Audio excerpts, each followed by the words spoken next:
નમસ્કાર દોસ્તો, આજે આપણે ધોરણ 6ના ગુજરાતી વિષયની જે ફેબ્રુઆરી 2026માં પ્રશ્ન બેંક આધારિત ત્રિમાસિક કસોટી લેવાની છે 40 ગુણની, તેનું જે મોડલ પ્રશ્નપત્ર છે તેનું સંપૂર્ણ સોલ્યુશન જોવાના છે.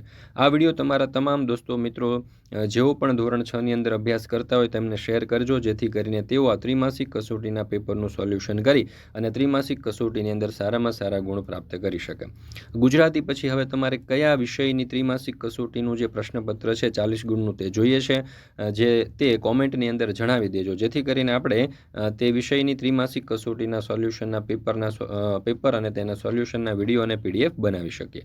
ચાલો દોસ્તો, તો શરૂ કરીએ. ધોરણ 6 વિષય ગુજરાતી ફેબ્રુઆરી 2026માં લેવાવાની પ્રશ્ન બેંક આધારિત ત્રિમાસિક કસોટીનું 40 ગુણનું મોડેલ પ્રશ્નપત્ર. પ્રશ્ન નંબર 1, વિકલ્પો, જેના કુલ 3 ગુણ છે. પહેલું, સામે કોના આંગળા ખુલતા જણાય છે? તો જવાબ આવશે વિકલ્પ બી, આભના. લેખકને આંજણી પર ચંદન લગાડવાનું કોણે કહ્યું? તો જવાબ આવશે વિકલ્પ એ, વૃદ્ધ માસીએ.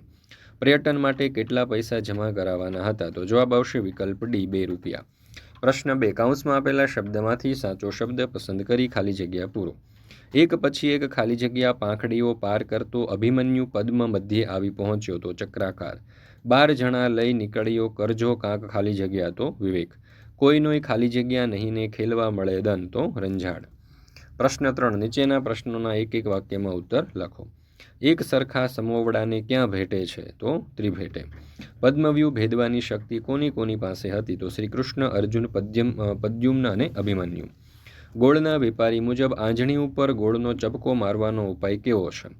તો ગરીબ માણસનો ઉપાય છે. મનમાં ચિંતા પેઠી ત્યારે ધૂળાએ શો વિચાર કર્યો? મનમાં ચિંતા પેઠી ત્યારે ધૂળાએ હિંમત રાખીને વિચાર્યું કે હું એકલો નથી, મારી સાથે મારા 12 સાથીદારો છે. 2 રૂપિયાની વાત સાંભળીને કોનું મોઢું પડી ગયું? કેમ? તો 2 રૂપિયાની વાત સાંભળી આનંદીનું મોઢું પડી ગયું, કારણ કે એમની આર્થિક પરિસ્થિતિ 2 રૂપિયા આપી શકે એવી નહોતી. કવિને રમવા માટે મોકળું વન શા માટે ગમે છે? તો કવિને રમવા માટે મોકળું વન ગમે છે કારણ કે ત્યાં કોઈની કનડગત હોતી નથી અને રમવા માટે આખો દિવસ મળે છે. પ્રશ્ન 4, 2-3 વાક્યમાં ઉત્તર લખો, કોઈ પણ 3, જેના કુલ 6 ગુણ છે. પહેલું, સૈન્યને પદ્મવ્યૂહમાં જોઈને ધૃષ્ટદ્યુમ્નને શી ચિંતા થઈ? કૌરવ સેનાએ પદ્મવ્યૂહ ગોઠવ્યું હતું. ધૃષ્ટદ્યુમ્ન પાંડવો પક્ષે હતા. તેમણે આ પદ્મવ્યૂહ જોયો. એ પોતે યુદ્ધકાળના નિષ્ણાત હતા. તેમને થયું કે સાંજ સુધીમાં પાંડવ સેના જો આ પદ્મવ્યૂહ ભેદી નહીં શકે તો મહાવિનાશ રેલાશે. લેખકે તેના કુટુંબના મિત્રને ક્યાં જઈ આવ્યાનો શો જવાબ આપ્યો? લેખકે તેના કુટુંબના મિત્રને ક્યાં જઈ આવ્યાનો જવાબ આપ્યો? આંજણી થઈ છે માટે દાક્તર પાસે ગયો હતો, પણ દાક્તર કહે છે એને છેડશો નહીં, એની કોઈ દવા નથી, પાકે એટલે નસ્તરથી ફોડી નાખીશું. ધૂળાના 12 સાથીઓ વિશે ટૂંકમાં જણાવો. ધૂળાના સાથીઓમાં તેના 2 હાથ, 2 આંખો, 2 પગ, 4 કાટલા મળીને કુલ 10 સાથી થાય. તેના છેલ્લા 2 ખરા સાથીદાર હિંમત અને વિશ્વાસ છે. આ 2 સાથીદારો વિના બાકી બધા સાથીદારો નકામા સાબિત થાય. આનંદીના પિતા માણેકલાલે દરજીકામ શા માટે છોડી દીધું હતું? તો આનંદીના પિતા માણેકલાલનું મગજ અસ્થિર થઈ ગયું હતું, તેથી કપડામાં ગમે તેમ કાતર ચલાવીને કપડું નકામું બનાવી દેતા હતા. આથી તેઓ દરજીકામ છોડી દીધું હતું. પ્રશ્ન નંબર 5, નીચેના પ્રશ્નોના ઉત્તર 4-5 વાક્યમાં લખો, કોઈ પણ એક, જેના કુલ 3 ગુણ છે. પહેલું, સારથીની પીઠ થાબડતા અભિમન્યુએ શું કહ્યું? અભિમન્યુએ સારથીની પીઠ થાબડી કહ્યું, સુમિત્ર, કદાચ સાંજે હું મારી મોટી માને ચરણે વંદન કરવા પાછો ન ફરું, પરંતુ હવે એ વિચારવાનો સમય નથી. હું અર્જુન અને સુભદ્રાનો પુત્ર છું, શ્રી કૃષ્ણનો ભાણેજ અને ઉત્તરાનો પતિ છું. ભય પામવાનું હું શીખ્યો જ નથી. રથને સીધો જ પદ્મવ્યૂહની વચ્ચે દોડાવી જાય. એક જ રથ વડે હું પદ્મના 8 ભાગ ન કરી નાખું તો હું સુભદ્રાના પેડે જન્મ્યો ન હતો તેમ માનજો. સ્ત્રી ડૉક્ટરે આનંદને ખોવાયેલા 2 રૂપિયા વિશે પૂછતા શું કહ્યું?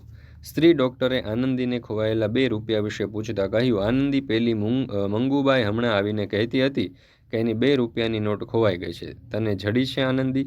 મંગુ બિચારી ગરીબ છે અને માંડ 2 રૂપિયા ઊભા કર્યા હતા. કોણ જાણે એ જૂઠું પણ બોલતી હોય.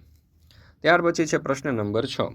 નીચેના પ્રશ્નોના ઉત્તર 7-8 વાક્યમાં લખો, કોઈ પણ એક, જેના કુલ 4 ગુણ છે. આંજણી મટાડવા લેખકના પ્રયાસોની સફર વર્ણવો.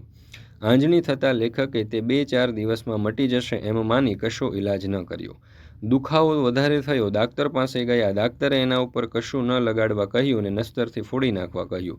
બહુ પીડા થાય તો શેક કરવા કહ્યું. ઘેર આવી અન્યના સલાહ સૂચનો પ્રમાણે થોડા નુસ્ખા કર્યા. કુટુંબના મિત્રએ તુવેરની દાળ ઘસીને ચોપડવાનું કહ્યું. બજારમાં જતા દુકાનદારે જવ ઘસડી ચોપડવાનું કહ્યું. ઘરના જૂના મુનિમે કેસર ઘોળીને ચોપડવાની સલાહ આપી. હજામત કરવા આવનાર કેશવે આંજણી ઉપર સિંદૂર દબાવવા કહ્યું. શેઠની મિલના ભજીયા તેમને 8 દિવસ સુધી નાની વાટકીમાં ભાંગ પીવાનું કહે છે. લેખકના વૃદ્ધ માસી ચંદન લગાડવાનું કહે છે. રસોઈયો સૂંઠ ચોપડવાનું કહે છે. ધોબી લવિંગ ઘસીને ચોપડવાનું કહે છે. ગોળનો વેપારી ગોળને છરી ઉપર મૂકી ગરમ કરી લગાવવાનું કહે છે. તેમના ગોળ આવી રીતે બધા જ અલગ અલગ સૂચનો આપે છે. ત્યાર પછી છે બીજો સવાલ, આનંદીનો ટૂંકમાં પરિચય આપો. આનંદીના પરિવારની આર્થિક સ્થિતિ સારી નહોતી. પિતા માણેકલાલનું મગજ અસ્થિર થઈ ગયું હતું, તેથી તેની બા મજૂરી કરી અને કુટુંબનું માંડ પૂરું કરતી હતી. પ્રશ્ન નંબર 8, નીચેના શબ્દોના બે સમાનાર્થી શબ્દ લખો જેના કુલ 2 ગુણ છે. પૂનમ તો પૂર્ણિમા અને પૂર્ણમાસી. ઘેરાવો તો રોકાણ અને અટકાયત. નીચેના શબ્દની જોડણી સુધારીને લખો. પરિણામ તો પરિણામ, વાણીઓ તો વાણીઓ, ઇસ્પિતાલ તો ઇસ્પિતાલ અને આંબાવાડીયું તો આંબાવાડીયું. ત્યાર પછી છે પ્રશ્ન નંબર 10, નીચેના શબ્દોના વિરુદ્ધાર્થી શબ્દ લખો. ઢૂંકડી તો દૂર, ઉપાય તો નિરુપાય, હરખ તો શોક અને મોકળું તો સાંકડું. પ્રશ્ન નંબર 11, નીચેના શબ્દ સમૂહ માટે એક શબ્દ લખો. સાડલાનો લટકતો છેડો તો પાલવ, તુલસીનું પ્રાચીન વન તો વૃંદાવન. નીચેના વર્ણ સામ્ય ધરાવતા શબ્દોના અર્થ લખો. ચિતા તો મળદું બાળવા ગોઠવાયેલ લાકડાની ચોકી અથવા ચે. ચિંતા તો ફિકર અને કાળજી. ગોળ વર્તુળના દડા આકારનું અને ગોળ એટલે શેરડીના રસને ઉકાળીને બનાવાતું એક ખાદ્ય. નીચેના શબ્દને શબ્દકોશના કક્કાવારી ક્રમમાં ગોઠવીને લખો. સાથી, દિલ, બાર અને જાડી તો જાડી, દિલ, બાર અને સાથી. વન, પોર, પેખું અને પાંદડું તો પાંદડું, પેખું, પોર અને વન.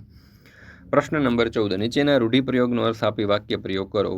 વહારે ધાવવું એટલે કે મદદ કરવી. વાક્ય, મુશ્કેલીના સમયે શેઠ રોહિતની વહારે ધાયા. પૂળો મૂકવો એટલે ખતમ કરવું, નાશ કરવું અથવા તો સળગાવી મૂકવું. વાક્ય, બાપે કહ્યું, તારા પૈસાને શું મારે પૂળો મૂકવો છે? તું તારા મા બાપને તો સાચવી શકતો નથી. અથથી ઈત સુધી એટલે કે પહેલેથી છેલ્લે સુધી. વાક્ય, મનુએ તેની મમ્મીને પર્યટનની વાત અથથી ઈતિ સુધી સંભળાવી. તો મિત્રો, અહીંયા આપણે આ ધોરણ 6ના ગુજરાતી વિષયની દ્વિતીય સત્રની ત્રિમાસિક કસોટી જે પ્રશ્ન બેંક આધારિત હોય છે તેનું જે મોડેલ પ્રશ્નપત્ર છે તે આપણે અહીંયા પૂર્ણ કરીએ છીએ. ફરી મળીશું મિત્રો આપણે ધોરણ 6ના તમે જે વિષય કોમેન્ટની અંદર જણાવશો એ વિષયના મોડેલ પ્રશ્નપત્રના સચોટ અને સંપૂર્ણ સોલ્યુશન સાથે. મિત્રો, આ વિડીયો તમારા તમામ દોસ્તો મિત્રો, સગા સંબંધી, ભાઈબંધ, દોસ્તાર, બહેનપણી, સખાઓ જે પણ ધોરણ 6ની અંદર અભ્યાસ કરતા હોય તેમને શેર કરી દેજો.